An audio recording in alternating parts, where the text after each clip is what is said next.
whoever likes to do. So shout out Salim. I know you're listening, even if you're not here today. Get well soon, and everyone, please donate in the link below for our Make-A-Wish Foundation for Salim as well. Alexander Isak, boys, talk to me. Is this the chance where he gets to become, I'd say, top 5 goal scorers in the Premier League? Because it looks like he's got the nod over Wilson. He's got Tonali playing with him and Guimaraes playing really good football. Travis, talk to me.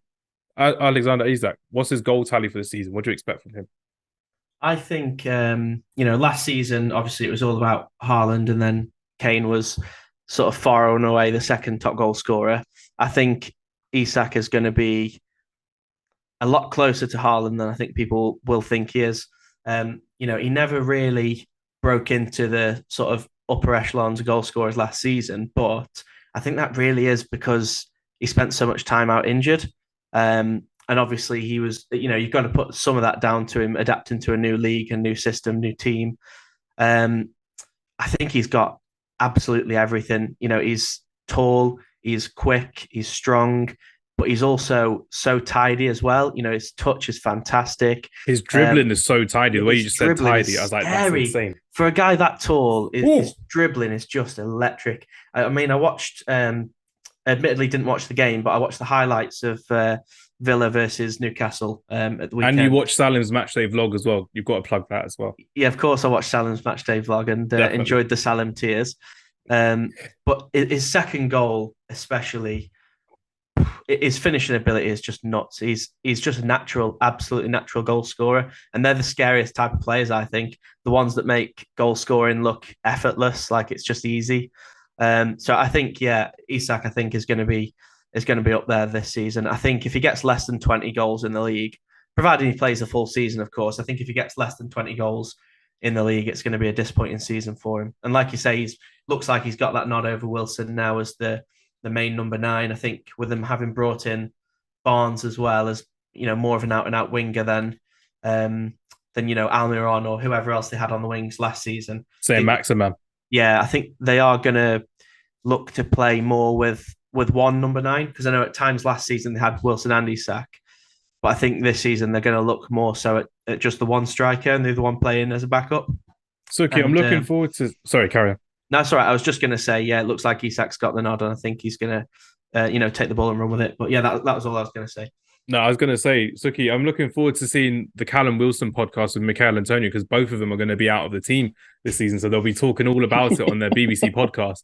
Callum Wilson is going to be there like, Alexander Isak is tearing it up as well. And I want to kind of know your thoughts as well. Is that a benefit now to Newcastle United having more wingers in their team? You've got Joel Willett. You're going to have Harvey Barnes, like Travis said, scoring on his debut as well. Shout out to Harvey Barnes. But that's going to be a lot more suitable for Alexander Isak's game, being the 9, being the focal point, being the main man in attack for Newcastle United. How scary is that as an opposition fan and as a neutral as well for Alexander Isak? No, definitely. I mean, like Travis said, ability-wise, he's got it all. And I think that one assist against Everton kind of screams the volumes of his dribbling ability.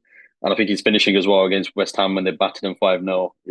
He's a natural finisher, like Travis said. So I think he's got the package. It's just around kind of finalising that. I reckon one thing that he needs to do is just get a bit more kind of stocky for the Prem, because again, you're playing against 2 central defenders.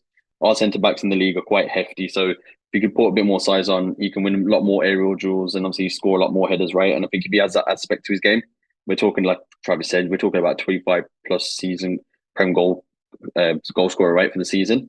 But yeah, like you say, man, I think with that team that they've got, my only worry about Newcastle was just squad depth, because obviously they're going to be playing 4 competitions now, is how they go about their business. And I think they've done it properly. They've done it astute. They've brought the right players in the right positions. And like you say, with Isak playing up, kind of being the focal point, number 9, I think he's more suited for the Champions League European games where it gets a bit more technical. I think when you play like the cup games, the Carabao Cup, or when you need to play away, I think Wilson's key for those kind of grind it out, kind of win kind of games. I think that's perfect. And I think the way that Eddie Howe's got himself as well, the different formations, different tactics, he's got it kind of spot on with everything. And I think when you look at Newcastle now, you see them being more systematic. I think last season that's where they struggled, is just having a bit more kind of depth in each position. And I think now they've realised that they needed more quality players, and they've added that. And I think one key factor where I think Isak will score 20 plus goals this season is Tonali being behind him. Yes. And I think you'll see that a lot more prevalent with the assists that he's going to keep chipping over to him himself, and Harvey Barnes on the left as well. What a debut from both of them as well, Harvey Barnes and Sandro Tonali. And I said earlier this summer as well that it was crazy that AC Milan sold him and got rid of Paolo Maldini.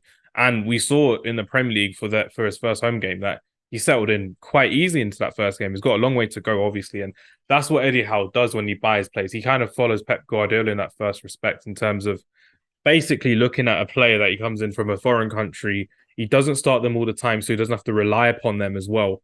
And that allows that player to settle in. And with Alexander Isak, who I believe has settled in properly, had a proper pre-season, had that rest in the summer as well, potentially looking at more international games of Sweden as well. Hopefully, he becomes that main man for Newcastle and potentially could be one of their best strikers since Alan Shearer. I mean, we're talking about Wilson being a top scorer for them, but since Alan Shearer, realistically, they've not had a mainstay at a number 9 since Callum Wilson. Then you've had like random players all the time at number 9 for Newcastle. So it's now the time, I would say, where Alexander Isak could be the guy to rather follow Alan Shearer than in terms of Demba Ba and Pape Cisse, in terms of being here for a short time, but a good time. Hopefully there for a long time and a good time for Alan Shearer as well, which is great. And the second player we have to talk about is Darwin Nunez. Darwin Nunez had a nice little cameo off the bench for Liverpool against Chelsea in that all-out attack team, it looked like, didn't it, Travis, against Chelsea, where you've got Szoboszlai, you've got McAllister, Curtis Jones as well, Mo Salah, Diaz, and Darwin Nunez coming on later as well, nearly scoring from that last-minute half volley at Stamford Bridge as well. Last season, we compared him to Haaland. Well, not we. The media compared him to Haaland. I'm a really big fan of Darwin Nunez. I've said this before and I'll say it again. I really liked him at Benfica. Big fan of the way that he can play. But kind of like with Alexander Isak, who's kind of had a variety in roles, basically. I think a variety in roles for Darwin Nunez has kind of hindered his development last season. Granted, he scored against Manchester United in the 7-0, but who didn't score against Manchester United in that 7-0 win last season at Anfield? Travis, talk to me. Where do you think Darwin Nunez fits into Jurgen Klopp's system this season with all their attacking talent? I would like to see Nunez given a real go at number 9. Like you say, he played pretty much everywhere across that front three last season at various times. And I think part of the problem Liverpool had last season and why they weren't up to their best is prior to last season, you had Firmino holding it down in the middle of that front three. I think last season, with Firmino being sort of in and out of the team, they rotated between Gakpo, Jota, Firmino, and Nunez in that number 9 role and never really settled on either of them. I'd like to see Nunez really given that role and given the trust to go and make it his own, really. Like you say, he came on against Chelsea and looked like a real sort of impact player on the day. I think what's harmed Nunez since he's come to England is he's had 2 or 3 what I'd call memeable moments. Go for it. What are the memeable moments? Is this going to be a new segment, Travis's memeable moments? If there is, I'm all here for it. I hope not. But I'm all here. Not your memes, but memes of other people that you'll call out. Let's hear it, Travis. What have we got? Just certain sort of moments like, dodgy touches and, sitters that he's missed and things. And I think people have really let it cloud their judgment of him. If you actually watch him. Didn't he headbutt someone on his home debut? Yeah, on his home debut. Joachim Andersen against Palace, wasn't it? That was it. Yeah. And I think he was out for 3 games after that because of the straight red. So, yeah, just a couple of moments like that have really harmed his credibility, I suppose, since he's come to the league. But like I say, if you watch him, he's so raw. It's unrefined when you watch Nunez. It's kind of like just raw ability, and you just feel like if he can really get given a run at number 9 and get given some, high level of coaching that he might have missed last season through being in and out of the team and things. If he can get a good run, he could really make that position his own. I think he just needs to, really to deliver on his potential. He's got real potential when you watch him, but like I say, it's just so raw that he needs a bit of refinement. He needs someone to just drag the quality player out of him, basically. So, okay, do you think with Darwin Nunez, it's the case of trying too hard, trying to do too much in the game? Like we've seen with young strikers come and go in the Premier League, they've always tried to do too much too soon. Big case, I would say, is Timo Werner, always trying to score as many goals as he can for Chelsea, but is always offside, always breaking the line, even though he's a really quick player. Darwin Nunez kind of has that sense as well of always trying to break over, even though he's a really quick player, strong player as well, but he just doesn't have that consistent aggression in attack for Liverpool Football Club. But where can you see Darwin Nunez going right this season from your point of view, if he does go right from your point of view? Look, listen, again, what Travis has said, he's kind of speaking volumes. We watched him live at the Tottenham ground when they beat us 2-1, and this guy caused us problems. When you watch him, it's something that you've got to keep an eye on him with Nunez. When he's off the ball, his positional play and he's off the movement, off defenders is absolutely crucial. And the way he kind of peels off defenders without even them realizing where he's gone, it's absolutely crazy. And I think for him, there's no aspect to his aggression and anything around positional play. He's got that to a T. I think what he just needs is that finishing touch at the end. It's just being able to finish in the final third. And once he's got that, he'll be perfect for that team, right? And I think when you look at him playing in kind of that left wing role because of last season, because they had a few injuries, bar none, with him and Salah being only two kind of strikers playing in a 4-4-2 position, it's a bit weird for himself to be playing from the left, kind of inverted in. But now watching him this season, I reckon he will lead the line as a number 9, and you'll see a different Nunez to what you saw last season. I think this guy, honestly, you have to watch him when he's off the ball because he's so good when he's away from defenders. The runs that he makes in behind, the runs he makes forward, when he drops deep, starts building up play. I think those are kind of key aspects what you want from a striker. And then I think for him now, it's just fine tuning the finishing touch. And once he's got that, we're talking about a dangerous striker in the Premier League.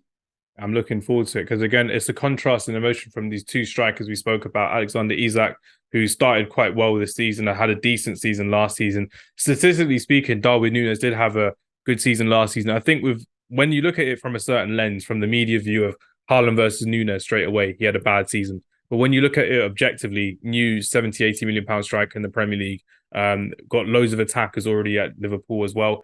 I don't even think Jurgen Klopp knows his best front three yet as well, with Gakpo, Jota, Salah. There's literally going to be Szoboszlai, who can play left but will play centre mid as well, and Darwin Nunez as well.